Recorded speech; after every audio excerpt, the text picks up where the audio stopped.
Le lion de la tribu de Juda a vaincu. Il a vaincu les blasphèmes des Juifs sur la croix. Ô Juifs, où sont tes opprobres? Ô mort, où est ta victoire? L'accusateur a été confondu. Le ravisseur s'est trouvé pris lui-même. C'est à ce point que la mort même en est stupéfaite jusque dans sa propre victoire. Toi qui branlais la tête d'une manière sacrilège au pied de la croix il y a 2 jours à peine, que fais-tu aujourd'hui? Pourquoi jetais-tu l'opprobre au Christ?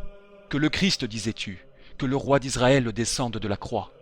Ce que tu disais en parlant sous ta propre inspiration, c'est ceci. S'il est le roi d'Israël, qu'il descende de la croix. Ou plutôt ces paroles t'étaient suggérées par celui qui est menteur dès le commencement du monde. En effet, s'il est roi, ne doit-il pas plutôt monter que descendre, pour faire quelque chose qui soit en harmonie avec ce qu'il est? Tu as donc déjà oublié, antique serpent, avec quelle confusion tu fus obligé naguère de t'éloigner de lui. Et toi, ô Juif, as-tu donc tellement perdu le souvenir de ce que tu as entendu dire, que c'est du haut de l'arbre que le Seigneur a établi son règne, pour que tu le régnes pour roi, parce qu'il demeure attaché à l'arbre de la croix? Après tout, peut-être as-tu oublié également que ce n'est pas pour les seuls Juifs, mais pour toutes les nations qu'il a été dit. Dites aux nations que c'est du haut de l'arbre que le Seigneur a établi son règne. C'est donc avec infiniment de raison que ce païen qui gouvernait la Judée plaça son titre de roi des Juifs au haut de sa croix. Les Juifs voulurent en vain changer cette inscription. Ils ne purent pas plus y réussir qu'ils ne réussirent à empêcher la passion de notre Seigneur et notre rédemption. Les Juifs disaient, « Il a sauvé les autres et il ne peut se sauver lui-même. » Mais quoi? S'il descendait de la croix, il ne sauverait plus personne. Si celui qui ne persévère pas jusqu'à la fin ne peut être sauvé, combien moins peut-il être sauveur? Il sauve donc les autres, car étant lui-même le salut, il n'a pas besoin d'être sauvé. Il opère notre salut, et il ne te donnera pas l'occasion de nous frustrer du fruit de la persévérance qui obtiendra la couronne. Il ne fera pas taire ceux qui prêchent aux autres, qui consolent les faibles et qui disent à chacun « N'abandonnez pas le poste que vous occupez ». Ce que tous feraient certainement s'ils pouvaient répondre aux autres que le Christ a bien abandonné le sien. S'il est le roi d'Israël, disent-ils, qu'il descende de la croix et nous croirons en lui. C'est bien là la ruse du serpent. C'est bien une invention de cet esprit pervers. L'impie avait entendu le Sauveur dire un jour « Je n'ai été envoyé qu'aux brebis perdues de la maison d'Israël ». Et il savait quel zèle il semblait avoir pour le salut de ce peuple. Voilà pourquoi, animant de son excessive malice la langue des blasphémateurs, il leur suggère de dire « Qu'il descende et nous croyons en lui ». Comme s'il n'y avait plus rien qui s'opposât à ce qu'il descendit, puisqu'il avait tant à cœur de les voir croire en lui. Mais celui contre lequel l'ennemi ne saurait rien gagner dans ses attaques, et à qui l'enfant de l'iniquité ne peut faire aucun mal, celui qui lit au fond des cœurs ne se laisse pas prendre à de vaines promesses, de même que dans son excessive patience il ne s'émeut pas de leur outrageant blasphème. En lisant que toutes les œuvres de Dieu sont parfaites, comment pourrions-nous reconnaître un Dieu dans celui qui aurait laissé l'œuvre de notre salut imparfaite? Écoutons la réponse que Jésus fit à leur conseil. Tu demandes des miracles aux Juifs. Eh bien, attends-moi au jour de ma résurrection. Si tu veux croire en moi, je te réserve des preuves plus concluantes encore que celles que tu me demandes.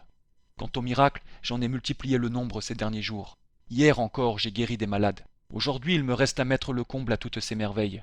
N'était-ce pas quelque chose de plus grand de voir les esprits malins sortir du corps des possédés, les paralytiques se lever de dessus leur lit, que de voir les clous dont tu as percé mes pieds et mes mains se détacher d'eux-mêmes?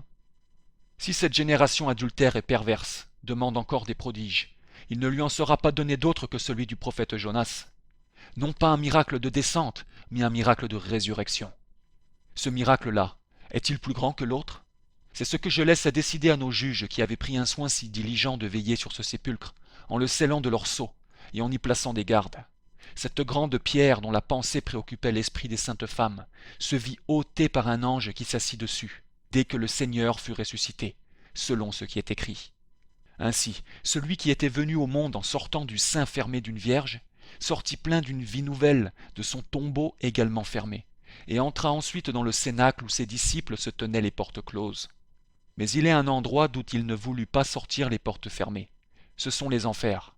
Il en brisa les gonds de fer et eut mis toutes les barrières en morceaux, afin d'en emmener en pleine liberté les siens, ceux-là qu'il avait rachetés de la main de son ennemi, et d'en faire sortir toute porte ouverte, la troupe de ses élus vêtus de blanc, parce qu'ils avaient lavé et blanchi leurs robes dans le sang de l'agneau. Oui, blanchi dans le sang, attendu qu'en même temps que son sang coulait, il s'échappait avec lui une eau qui purifie. Voilà pourquoi aussi le témoin de la résurrection le montre vêtu d'une robe blanche, avec un visage comme la foudre. Mais s'il paraît suffisant pour confondre les calomnies des Juifs que le Christ, à qui il disait avec moquerie, s'il est le roi d'Israël, qu'il descende de la croix, soit sorti de son tombeau, tout fermé qu'il fût, car elles avaient encore apporté plus de soins et de précautions à fermer et à sceller le tombeau du Sauveur qu'à enfoncer des clous dans ses mains, à quel miracle pourrons-nous après cela comparer celui de la résurrection? Nous voyons bien qu'il y eut avant lui plusieurs morts qui ressuscitèrent, ou du moins qui se relevèrent de leur couche sépulcrale. Mais tous ces ressuscités ne sont que comme les précurseurs du Christ, dont la résurrection dépasse de beaucoup les leurs. En effet, tous les autres ne ressuscitèrent que pour mourir une seconde fois. Or, Jésus-Christ ressuscite d'entre les morts pour ne plus mourir. La mort ne doit plus avoir d'empire sur lui. Les autres morts ont encore besoin de ressusciter une seconde fois. Quant au Christ, il vit pour l'éternité. C'est donc avec raison que nous disons de lui qu'il est le premier de ceux qui ressuscitent, car il est si bien ressuscité qu'il ne peut plus déchoir de la vie immortelle où il est remonté. Il y a encore un point où éclate la gloire incomparable de cette résurrection. Quel est celui de tous les autres ressuscités, qui s'est ressuscité lui-même? Il est inouï qu'un homme, dormant un sommeil de mort, se soit éveillé de lui-même. C'est un fait unique, il n'a jamais été donné à qui que ce soit, non absolument à personne de l'accomplir. De plus, il ne retarda pas sa résurrection au-delà du 3e jour, afin d'accomplir la parole du prophète qui avait dit « Il nous vivifiera 3 jours après, il nous ressuscitera le 3e jour ». Osée 6.3. Ce fut le 6e jour de la semaine qu'il racheta l'homme sur la croix, le même jour que dans le principe, il l'avait créé. Et le lendemain, il entra dans le sabbat du tombeau pour s'y reposer de l'œuvre qu'il venait d'achever. 3 jours après, c'est-à-dire le 1er jour de la semaine, celui que nous appelons les prémices de ceux qui dorment du sommeil de la mort même, il apparut vainqueur de la mort. C'était l'homme nouveau. Qui que ce soit qui nous conseille de descendre de la croix, ne l'écoutons pas. Non, mes frères, n'écoutons ni la chair, ni le sang, ni même l'esprit qui nous le conseillerait. Demeurons attachés à la croix, mourrons sur la croix, n'en descendons que portés par des mains étrangères, que ce ne soit jamais par le fait de notre légèreté. Ce furent des hommes justes qui détachèrent notre chef de la croix. Puisse-t-il nous faire la grâce de charger ses anges de nous descendre de la nôtre, afin que, après avoir vécu en homme le jour de la croix, nous goûtions le second jour, qui est celui qui commence à notre mort, un doux repos dans l'heureux sommeil du sépulcre, en attendant l'accomplissement de nos espérances et la gloire de notre grand Dieu qui doit ressusciter nos corps le 3e jour, et les rendre semblables à son corps glorieux. Ceux qui restent 4 jours dans le tombeau répandent une odeur de corruption, ainsi qu'il est écrit de Lazare, « Seigneur, il sent déjà mauvais ». Car il a 4 jours qu'il est là. Ce qui est de la création de Dieu, ce sont les 3 jours dont nous avons parlé, le jour du travail, celui du repos et enfin celui de la résurrection. Ces 3 jours ne plaisent pas aux enfants des hommes, et ils préfèrent un jour à leur façon. Ils diffèrent donc de faire pénitence et suivent leur penchant pour la volupté. Mais ce jour n'est pas un jour que le Seigneur ait fait, c'est un 4e jour, et ceux qui l'ont fait commencent déjà à exhaler une odeur de corruption. L'agneau a été immolé, mais le lion a vaincu, et il va rugir. Qui est-ce qui pourra l'entendre sans trembler? Que ceux-là qui l'ont renié et qui ont dit « Nous n'avons d'autre roi que César » tremblent maintenant. Que ceux qui se sont écriés « Nous ne voulons pas qu'il règne sur nous » soient saisis de crainte, car voici qu'il revient après avoir gagné un royaume, et il va perdre les méchants.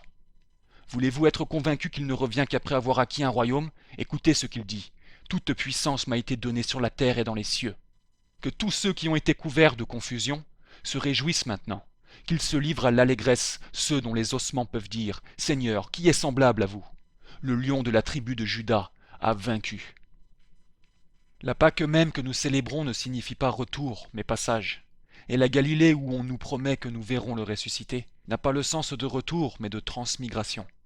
Si après la consommation de la croix le Christ n'était revenu à la vie que pour recommencer notre existence pleine de misère, je ne vous dirai pas, mes frères, qu'il a passé mais qu'il est revenu, ni qu'il s'est élevé à un état plus sublime, mais qu'il est rentré dans celui où il était auparavant. Mais comme il est entré dans une vie toute nouvelle, il nous invite, par son exemple, à faire aussi notre Pâque et à le suivre dans la Galilée, d'autant plus qu'en mourant par le péché, il n'est mort qu'une fois, et que maintenant qu'il vit, il vit non pour la chair mais pour Dieu. Nous avons versé des larmes pendant ces derniers jours.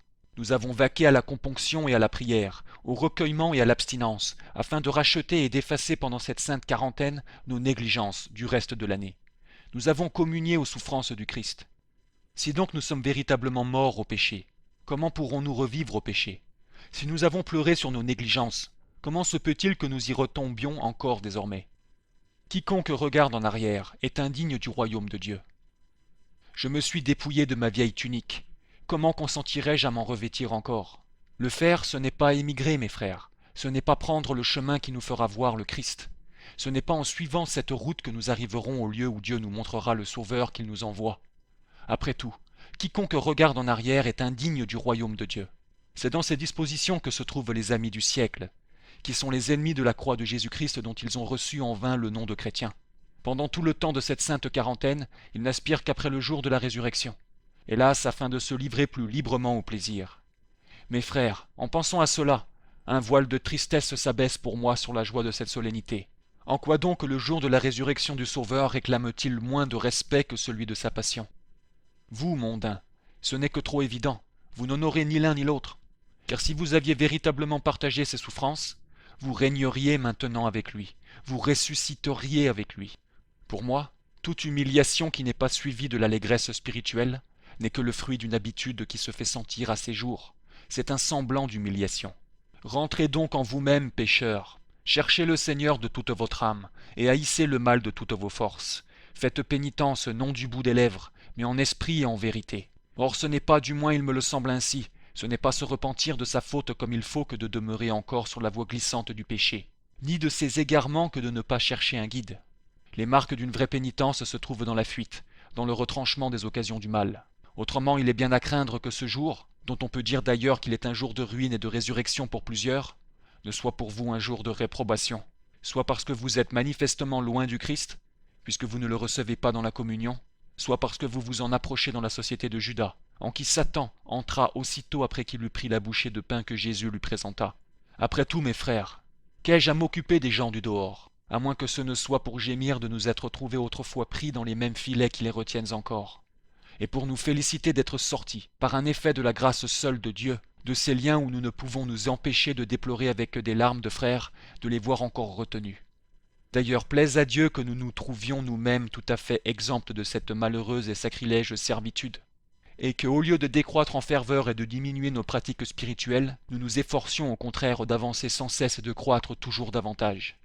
Quiconque, après les lamentations de la pénitence, ne retourne plus aux consolations charnelles, et met au contraire toutes ses espérances dans la divine miséricorde, s'engage dans une voie nouvelle de piété, et marche vers la joie qui vient de l'Esprit Saint.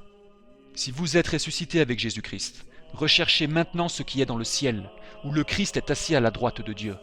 N'ayez de goût que pour les choses du ciel, non plus pour celles de la terre, afin que, de même que le Christ est ressuscité d'entre les morts par la gloire du Père, vous marchiez aussi dans une voie nouvelle, et passiez avec bonheur des joies et des consolations du siècle à une joie toute spirituelle, avec la grâce de celui qui est passé de ce monde à son Père, et qui daigne nous appeler à sa suite dans la Galilée, pour s'y montrer à nous, lui qui est Dieu, et béni par-dessus tout, dans les siècles des siècles. Ainsi soit-il.